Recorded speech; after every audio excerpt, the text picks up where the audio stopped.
Biz Instagram sahifalarimizda, YouTube va Telegramlarda bo'sh bola simptomi haqida ko'p gapirdik. Ya'ni vялый bo'sh bola o'z nomi bilan bo'sh, xamirga o'xshagan bo'sh bo'ladi. Ya'ni ularni qo'l oyoqlarini qaysi tomonga bursanglar, o'sha tomonni chegara yo'qda buralib ketib turadi. Qo'lini bundoq qilsangiz, mana meni qo'lim bilagimga yetmayapti, ularniki bilagiga ham yetadi. Yoki oyog'ida ham xuddi shunaqa kaftini boldiriga bundoq buksanglar, nabarot orqasiga bundoq tovonini kelgan bo'lsanglar, boldiriga shundoq yopishib qoladi.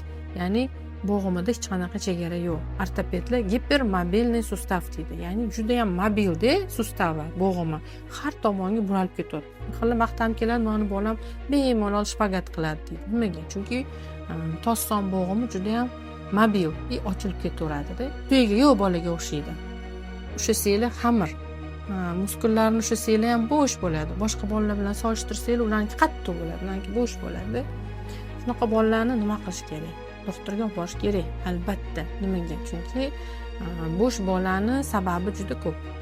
Nasliy kasalliklar bo'lishi mumkin. Bu mushak patologiyasi yoki orqa miya patologiyasi, SMA deyilgan juda yomon kasallik bor, spinalniy мышечная atrofiya. Ko'pincha qarindosh uruvchilikdan kelib chiqadigan, hozir qaramamiz, mana qarindosh bo'lmagan ota-onalarda ham shunaqa farzandlar tug'ilyapti. Biz nima qilamiz? Bunaqa bolalar bizga murojaat qilganda elektromiografiya, elektroneyromiyografiya degan tekshiruvlarimiz bor. Ana o'shalarni tekshiramiz. Nervlarini tekshiramiz, mushaklarini tekshiramiz. Agar nerv mushaklarida hech qanaqa o'zgarish chiqmaydigan bo'lsa, bosh miyani tekshiramiz. Chunki bosh miyadan ham bo'sh bola sindromi kelib chiqishi mumkin. Mana uni ham Instagramda ko'p gapirganmiz. Sahifamizda kirsanglar bo'ladi. Bo'sh bola sindromini sabablari degan joyi. Xullas shu sabablarini aniqlab olishimiz kerak. Yana qanaqa sababi bo'lishi mumkin? Agar genetik bo'lmasa, genetik bo'ladigan bo'lsa, uni genetikka jo'natamiz, ular o'zi shug'ullanadi. Genetik maslari ham bor. Ular, misol uchun, bola tug'ilayotganda o'qiga o'ralib tug'ilishi mumkin. Yoki kesarova secheniya deymiz, kesarova yo'li bilan tug'ilgan bolalar bor. Yoki bitta til bilan aytganda, bo'yin travmasi bilan tug'ilgan bolalar. Mana bu bolalar ko'pincha bo'yin travmasi bilan tug'ilyapti. Bo'yin travmasi bo'lgan bola nega bo'sh bo'lib qoladi? Chunki bo'yindagi tomirlar polniy orqa miyaning tomirlari hisoblanadi. Orqa miya tomirlari siqilganidan keyin ishemiya deymiz, ya'ni o'sha joyda qon aylanish buziladi. Ishemiya bo'lgandan keyin u orqa miyadan chiqayotgan nervlar mushaklarni oziqlantiradi. O'shaning uchun mushaklarimiz oziqlanishi kamayib, mushaklarimiz bo'sh bo'lib qoladi. Bolachalarimiz ham mushaklari demoqchiman. Ana o'sha bolachalarda keyin bo'sh bola sindromi yuzaga keladi. Bu bolalarni обязательно nevropatolog davolash kerak. Nimaga? Chunki mayli balkim ular o'z vaqtida o'tirar, o'z vaqtida yurar, hamma ishni o'z vaqtida qilar. Lekin ortoped bilan o'rtoq bo'lib qolasizlar deb aytaman. Nimaga? Chunki sustavlarni boya aytganimdek, bo'g'imlarni ushlab turadigan narsa bu pay va mushaklar. Mushaklari bo'sh bolalarni bo'g'imlarini ushlamagandan keyin birinchi o'chirtda valgusniy stopa rivojlanadi. Valgusni uzatmaganlardan keyin u sekin tizzaga chiqadi. Ya'ni valgusni ko'ringlar oyog'inglarni, valgus qilsanglar oyog'inglar o'z-o'zidan X bo'ladi. Nega X-obrazniy bo'lib qoladi oyoqlari. Tizzasi X bo'lgandan keyin тазобедренный sustavga уже ta'siri bor va oxir-oqibat umurtqa pog'onasiga ham nagruzka tushadi va umurtqa pog'onasi ham qiyshayishga sabab bo'ladi. Ko'pincha umurtqa pog'onasini qiyshayishini maktab yoshiga yetgan bolalarda yoki bir xil paytlar maktabgacha yoshdagi bolalarda ham ko'rishimiz mumkin, chunki dars tayyorlaydi. Dars tayyorlagan bola to'g'ri o'tira olmaydi o'sha partada. Unaqa qiyshayishga to'g'ri keladi, yotib olishga to'g'ri keladi. Shuning uchun skolioz, kifoz degan umurtqani qiyshaysh kasalliklari yuzaga keladi va boyaga aytganimdek, siz ortoped bilan o'rtoq bo'lib qolasiz. Keyin ortopedlar nima qiladi? Gips qilaman deydi, operatsiya qilaman deydi, xullas ishingiz ko'payadi. Shuning uchun albatta bo'sh bolani nevropatolog olib kelinglar. Hozirgi ortopedlar mana bo'g'imida chiqish bormi, displaziya bormi, valgusi bormi, agar u bo'sh bo'lsa ham baribir nevropatologga yuborishyapti. Hammasi emas, no ko'pchiligi. Nega? Chunki oyog'ini agarda gips qiladigan bo'lsa, yana u gipsda 2 oy, 3 oy yuradi, u bola gipsda beharakat yurganini hisobiga mushaklari undan baravar, undan-da ko'p bo'shashadi. Va gipsini yechgandan keyin valgus va X undan ham ko'payadi. Shuning uchun oldin mushaklarini nevropatologda baqvatlashtirib kelasizlar, yaxshilab kelasizlar. Ana keyin biz gips qo'yamiz, deyapti ortopedlarimiz ham. bunda gap ko'p, to'ppa to'g'ri aytishadi.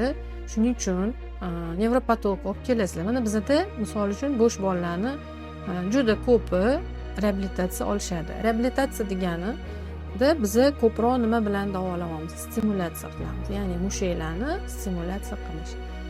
Transkranial magnitniy stimulyatsiya degan apparatimiz bor. To'g'ri, u bosh uchun chiqarilgan, lekin periferiyaga ham ishlatsa bo'ladi. Ya'ni periferik nervlarga va mushaklarini stimulyatsiya qilishga ham ishlatsa bo'ladigan apparat. Shuning uchun uni biz periferik magnitniy stimulyatsiya deb aytamiz. Bundan tashqari, mana bizada hozir ba'zi sportsmenlar bor, dangasa sportsmenlar o'zini unaqa mushaklarini kachasi qilib, mushtsalarini rivojlantirmaydi-da, apparat. Shu miya stimulyator, ya'ni mushakni stimulyatsiya qiladigan apparatlar bor. Qo'llariga, oyoqlariga yoki presslariga yopishtirib qo'yishadi-da, o'sha bilan yuraverishadi. Ya'ni u mushaklarni stimulyatsiya qilib yotadi. Ana shunaqa stimulyator apparatlar bor, bolalar uchun mo'ljallangan. O'sha mushaklariga boylaymiz, uni hech qanaqa zarar tomoni yo'q, DMS ham hech qanaqa zarar tomoni yo'q, faqat kimga mumkin emas? Судорожный epileptik bolalarga mumkin emas. Shunaqa bolalarga противопоказанияsi bor. Boshqa любой bolaga bu narsani qo'yishimiz mumkin. Bundan keyin reabilitologlarimiz bor. Reabilitologlarimiz stimuliрующий massaj qilishadi. Ya'ni har doimgidek bir xil massaj emas, именно bo'sh bola uchun mo'ljallangan massajlar bor. Ana o'sha massajlar stimuliрующий deb ataladi. Stimullovchi massaj qilib turib, keyin bobot terapiya, sme terapiyalarga o'tiladi. Ya'ni emlamagan bolani bobot terapiya, ya'ni bitta LFK ni bitta turi bu. Ana o'shalar bilan shug'ullantirib, bolani o'zini mustaqil, misol uchun boshini ko'tarmasa, boshini ko'tarishga o'rgatishadi. Dumalamagan bolani dumalatib o'rgatishadi. O'zini shu narsaga harakat qildirishni o'rgatishadi. Shuni bobot terapiya deydi. Keyin emeklashga o'rgatishadi. Emeklashni bila olmagan, kuchi yo'q bolalarni emeklashga o'rgatib berishadi va oxiri yurishga o'rgatishadi. Yurishni o'rgatayotganda, o'sha tikka oyoqda turishni boshlagan bolaga sme terapiya degan narsa bor. U ham bizda bor. Sme terapiya taxtali uskunalar bilan bolani muvozanatga ushlash va mustaqil yurishga o'rgatish. Tepaga qo'yib qilishdan maqsad uni xavotirini, vohmasini olish. Ya'ni katta bo'lib qolgan bolalar o'zi yoki o'ziga ishonchi bo'lmagan bolalar xavotirlanib, qo'rquvdan ham yura olmaydi. Ana shunaqa bolalarga sme terapiya juda ham yaxshi yordam beryapti. Mana shunaqa reabilitatsiyalar bilan birga va mushaklarini baquvvatlashtirib bolalarni yurg'izsak, o'sha mushagi baquvvat bo'lgan bola yurganda hech qanaqa ortopedik muammoga duch kelmaydi. Vaqtida yuradi, vaqtida o'tiradi, vaqtida hamma ish qiladi hamda ortoped bilan o'rtoq bo'lmaydi. Shuning uchun bo'sh bolani simptomini ko'rdinglarmi? Darhol nevropatologga murojaat qilib, uni sababini topib, tezkor ravishda reabilitatsiyaga olib kelinglar.